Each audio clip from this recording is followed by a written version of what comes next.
I keep seeing all these think pieces about why black men are not going to college. And well, the majority aren't going to college because they can see y'all going to college, putting yourself into debt, and then turning around and still being the lowest income makers in America.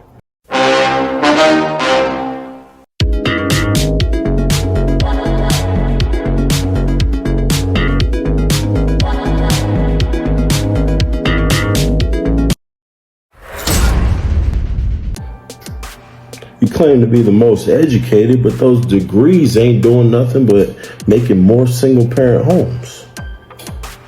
Most black men in America are doing well for themselves. Now, the ones that aren't doing well for themselves and is pulling down the rest of the brothers like me are the ones with multiple baby mamas that they're not taking care of, but generally they come from single-parent homes.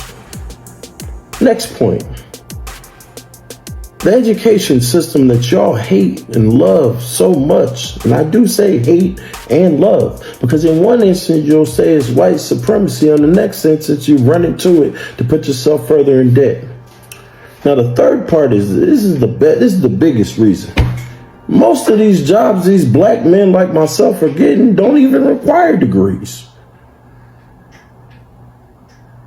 So while y'all run out and claim you the most educated and all this other bullshit that isn't true, at the end of the day, those degrees have not elevated you in the social status of income makers in America. Now you should look at the other groups of people that are going to school and find out what degrees they're getting and start going that route. Now I know we would like to have a bunch of nurses and doctors running around and everyone makes over $100,000, but the numbers from the federal government say the opposite. Hope that helps. Many black men are choosing trade school over college. I can't find specific data showing how many black men are choosing trade school over college, but black men are strongly represented in the ranks of people who go to trade school. They're about 40% of those who go to trade school. And studies show about 27% of black men get college degrees, but 41% of white men get college degree, and 50% of white women get college degrees, and 64% of black women get college degrees. This mismatch between the educational attainment of black women and black men is a big reason why a lot of black women say they cannot find eligible men to marry. Let's be clear, I'm not Kevin Samuels. I'm saying a lot of black men are not maximizing their educational potential while a lot of the sisters are. And that matters in dating life. The trades are honorable and necessary, but for every man who chooses to go into a trade instead of going into college and going into that white-collar workforce, he's losing about $1 million in lifetime earnings. I'm saying a college graduate is probably going to make $1 million more over his lifetime on average than a non-college graduate. So how would you feel if I told you not going to college could cost you $1 million and rob you of your chance of getting certain women? And it will be a missed opportunity to open up and develop your spirit and your soul and your mind in a way that is really not possible anywhere else. College is about so much more than preparing you to do a job. It's about preparing you to be a human in the world. When we have lots of black men choosing to not go to college, we have lots of men choosing to not live up to their full spiritual and economic potential. Before we get started, I got a jump clip for this. Good morning. Morning to you. Why are you gay? Who says I'm gay? You are gay. You know what? This is why I'm encouraging my nephew and a few other men in my family to be dual threat. Now, go to college if you want to, if that's something you want to do, if you're cerebral or whatever the case may be. But there's lots of gifts, talents, and all this other stuff that, you know, you're not just restricted for with the degree. Now, what they want to do is they want to control the market. Facts. By having you work for somebody, report in and clock in, not realizing that with a trade, you're more readily apt to use real world skills and actually become incorporated as a business. Now, my late father told me that yo freedom papers is them incorporation papers. You know what I'm saying? And so you got people right here like this just trying to bring you right back to the plantation. You see what sort of interest he has. He's an armchair weirdo, philosopher, the type that go to cafes and drink espressos and all that old weird ass shit. They wouldn't even fathom dealing with real niggas, who would build some shit or whatever the case may be. You know what I mean? You already see he gave up his manhood, with the prissiness and the nails and all the other stuff. So for, any sort of extent of interaction with this man, he's more or less a bitch, and he's going to be treated as such. You know what I'm saying? A vulnerable population like women, children, or old people. He's a bitch made nigga, right?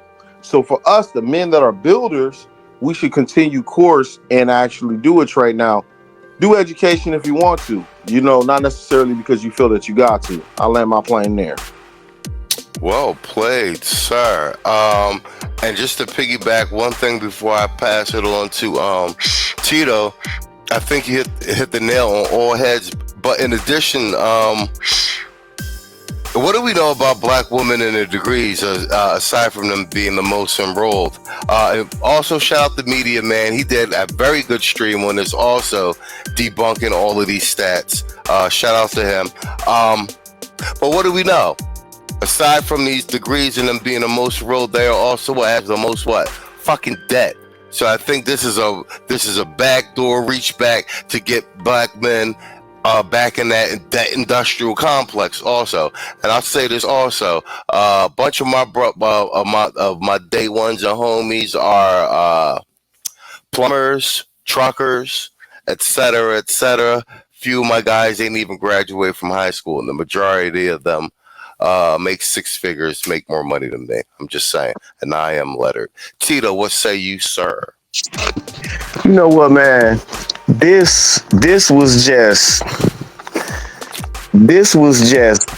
a pure and unnecessary hit piece. Pure and unnecessary. As if your numbers wasn't already bad enough when it comes to liberals with black men, then you come out with something like this. The reason I say it was unnecessary is because college enrollment among men has been down for the past 3 decades. I did a live about this shit like last week. It's been down for the past 3 decades. And actually, it's lower among white. It's dropped even lower with white men than it has with us. So why they felt the need to specifically come after us for this shit, I don't know. But it was a real with this one, the left wing Twitterati, they really dropped the ball with this one. This was totally fucking unnecessary. Totally unnecessary. Well, the piggyback on what you said about them, why I see two simultaneous things happening, and we're actually getting that. That's actually a good segue into when we get into these CNN hit pieces. I see what's playing out in the media. I see a direct attack on the manosphere proper, i.e. white manosphere, and even with that, it's surface level. They're making like Andrew Tate and like pieces of Fresh and Fit like the spearhead because their researchers have no idea what they're doing. And then you know what though, the shaming shit won't work though. If the shaming shit actually worked, you wouldn't even have a black manosphere. Facts. Fact. It doesn't work. No, fact. I think the beautiful thing about what's happening now, and we called it, I said that mainstream media is late. They have such a humbling blow with this Trump election that they were wrong about everything. And they've got, it's recorded on the internet for a year X amount plus. That's why you see Joy Reid, all these motherfuckers losing their jobs. NBC just lost this last defamation case that had to pay out $30 million.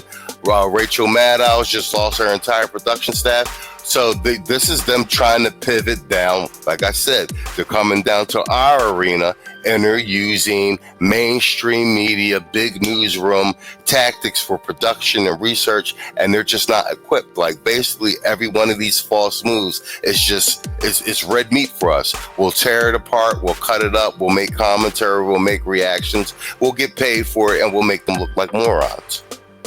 And